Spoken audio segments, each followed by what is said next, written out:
whatever. Sure, it wasn't from the Pink Room. It may have been from the Pink Room, or maybe the second story. I think that's Pink Room Eye is what that's called. It's related. Yeah, Pink Room Eye. History is riddled with unexplained events. You can turn back now, or learn the stuff they don't want you to know.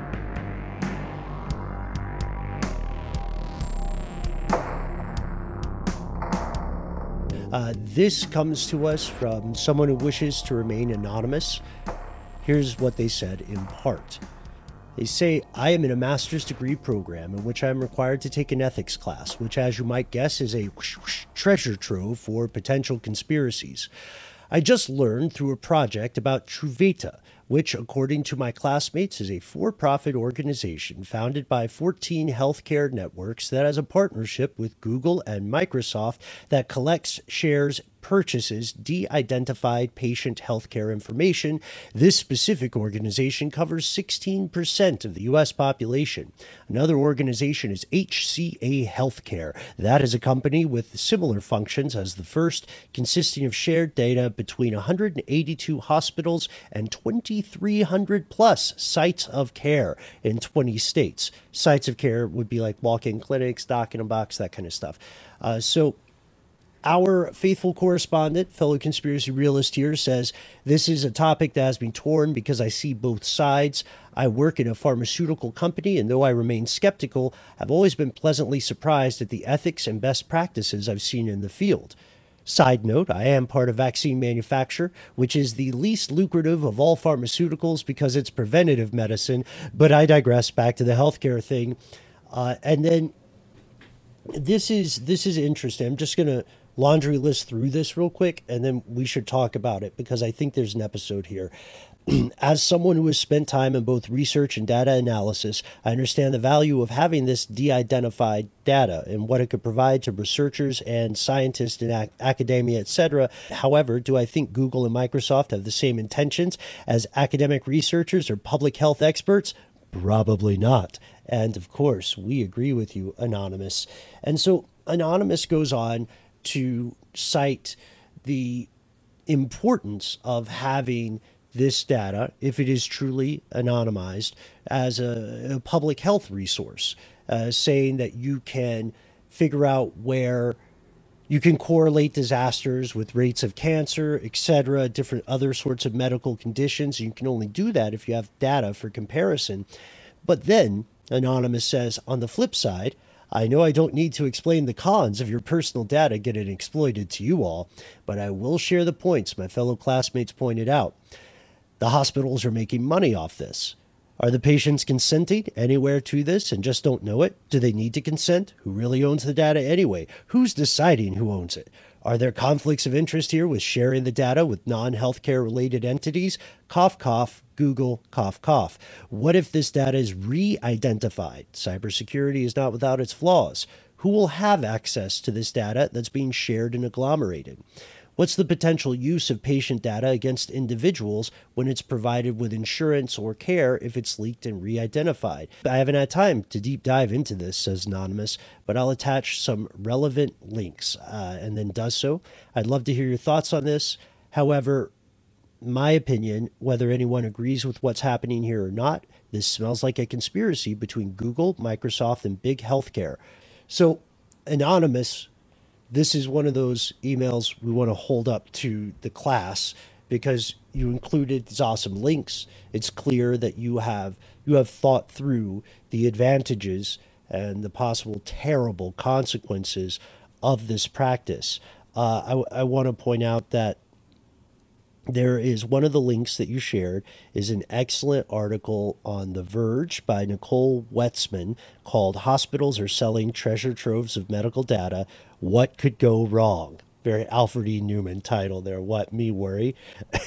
And yeah, there's a Be a shame if something happened to that personal medical data. Right. So there's the reason I point out the Verge article in specific here is because there is a interview with the Chief Science and Digital Officer at the Duke Clinical Research Institute, which does tons and tons of invaluable medical work. This guy is named Eric Parasklis, and Eric Parasklis is incredibly concerned about what's going to happen to electronic medical records. We also know that a lot of very, very wealthy institutions and individuals are pushing for larger organization and agglomeration of this information, which again could be amazing, could be a game changer, could save lives, but could also be easily misused for very bad things. This guy's been worried about this since 2017 or 2018, and he says the problem is the technology itself is fine. This de-identified data, this stuff where, you know, your social security number, your name, your favorite album from the early 2000s, whatever, all that stuff is scraped off the record, and it's just like, this person lives here, they got this, whatever. Yeah, like the metadata that the NSA uses when they, monitor phone calls. Right, like that. Well, it's even less, right? It's even less attached to a place. It's like an area, right? Right. So it doesn't have your actual location. Right. It would be like that data if the NSA was telling the truth about it, which they clearly were not for quite a while. but yeah, it's a good comparison. How would it get re-identified? Like, how could they even do that? So here's the thing: you don't need a ton of other information or other sources to re-identify stuff. So much so that Paraxlis calls de-identification a privacy placebo. He says it works about as well as the thermostat in a hotel room. You can use this data to do a number of things, including identity theft, because your medical record contains financial information. So there's a risk with that, with hacking. A lot of people use medical data to make fraudulent medical claims.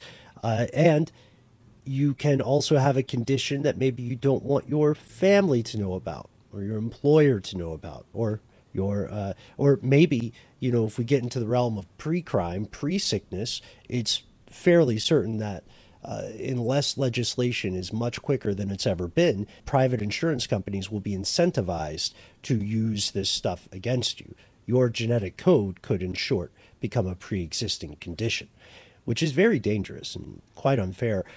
So the other thing is that this guy is saying the usefulness of public health records, or the data from health records, is overblown.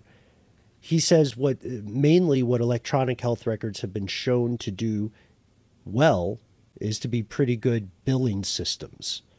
And he says, while there's a lot of research done on them, it doesn't mean the research is easy. It just means more people have thought about it.